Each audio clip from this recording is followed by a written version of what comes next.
Hello everyone, I hope you've had some very merry holidays. Welcome back to an episode of Simmy Speaks. I know it's been a while, so let's cut right into this one. So, thoughts and concerns have been worded about the new method of releasing the Warriors Super Editions. That is, books that are longer than the average main series book that typically detail the life or specific story of a character in Warriors. When these first began, they started by detailing some missing pieces in the Warriors timeline. First was Firestar's Quest, which detailed the time in between the first series and the second series. It was a pretty good first entry, even if a little dull and overall unnecessary, and explored some aspects about Firestar and Sandstorm's relationship that we didn't get to see in the original arc, for better or worse.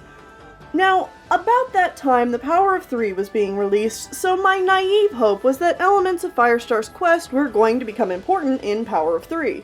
Not enough to make Firestar's Quest essential reading material to understand the plot, but enough to reward me for reading Firestar's Quest and to tie the books together in a cool way that proved that the Urns had a plan from the beginning and were laying out little breadcrumbs for the readers to follow. Like I said, it was my naive hope. So yeah, Power 3 didn't tie into Firestar's Quest, at all, other than a few unimportant threads, and as we would later come to realize, Power of 3 wasn't exactly, well, it probably didn't get the pre-planning it should have, we'll leave it at that. But okay, that's fine. So Super Editions were just invented to be extra stories with a longer word count for dedicated fans to enjoy. There's nothing wrong with that. And that's the state Super Editions have been in for a long time. Superficial information about the life and times of warrior cats. At least that's how it's been until recently. There's been a noticeable difference in the last few Super Editions. And I'm not just talking about the fact that they've been really good. These new Super Editions detail the events surrounding the current main plot, and even more surprising, are no longer banking off original series characters. I would say that Bramblestar Storm was the start of this new trend, but honestly, it has all the trappings of the old Super Editions, with the only exception being that it, at the time, took place at the end of the most current Warriors timeline, taking place between Omen of the Stars and Vision of Shadows. But entries like Hawkwing's Journey and Tigerheart's Shadow, and the upcoming Crowfeather's Trial, have been taking place alongside the main series books. This has been met with some mixed reactions from fans. Some still want to see Super Editions of older characters and worry that Super Editions are only going to be made from new characters from now on.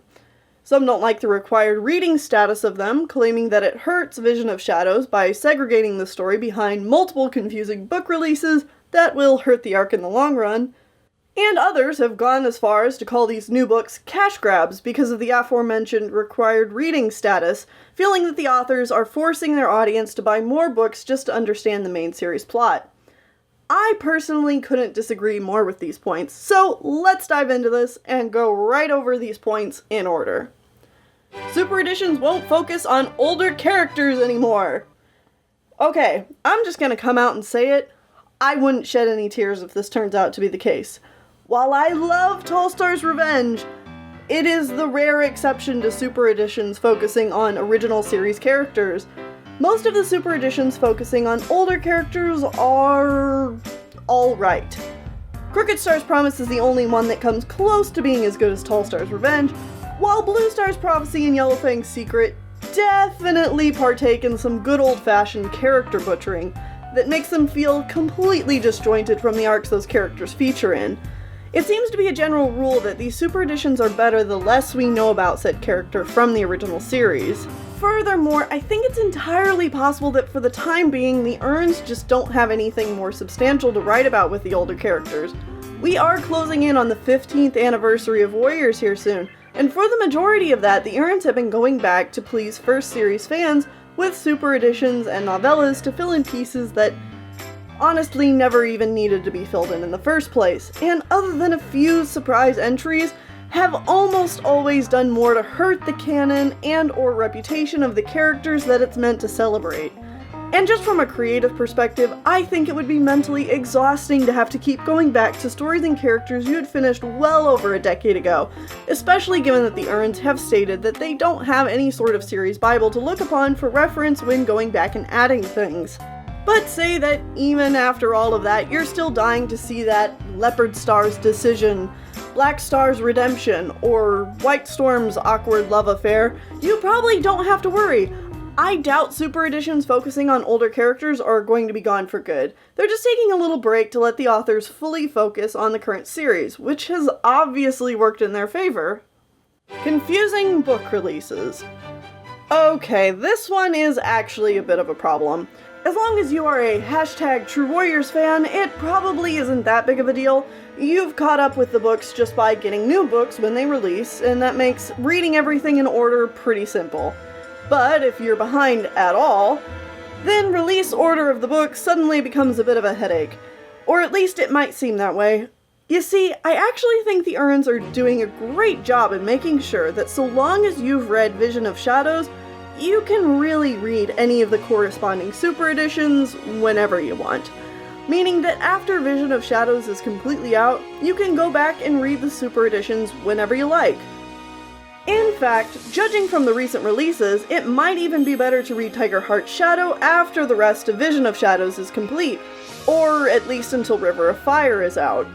Now, of course, that still leaves the more general problem for casual readers trying to figure out the canonical order to read the books in, and to that I say that after you have a book series that's released over 30 books, it's nearly impossible to keep your timeline crystal clear, but hey, that's what the internet is here for. Problem easily enough solved. These books are a cash grab! Well, for starters, I'm sorry you're so cynical about spending money on things you enjoy. Secondly, though, I'd like to bring back a point I made earlier. These recent Super Editions have been doing a fantastic job treading a thin line between important information vital to the main plot and superficial bonus stories that add a little extra content to certain characters' motivations. These new Super Editions aren't really required reading at all, but they do add to the story of Vision of Shadows by taking time to flesh out things that the main series can't take time to do. Vision of Shadows didn't need to give the backstory of Hawkwing and SkyClan's journey to join the other 4 clans, but because of Hawkwing's journey, we get to experience the story anyway. And it's good. Really good. And it just makes me more invested in SkyClan's stakes in the main books. Everything you need to know about Tiger Heart's Shadow is covered in Vision of Shadows, but reading about ShadowClan's post-Darktale situation and seeing Tiger Heart grow as a character, as well as seeing Dovewing again and how she's changed and grown as a character is awesome, despite what you might have heard on Tumblr. And if you haven't been following my Twitter, I'm actually really excited about Crowfeather's trial. Like, really excited, guys. I've been waiting for this book for years. Crowfeather has always needed a Super Edition, and it's finally happening. Guys, modern WindClan perspective, we're finally gonna know what's going on. All in all, I just think it goes without saying that I really love this new way of doing Super Editions.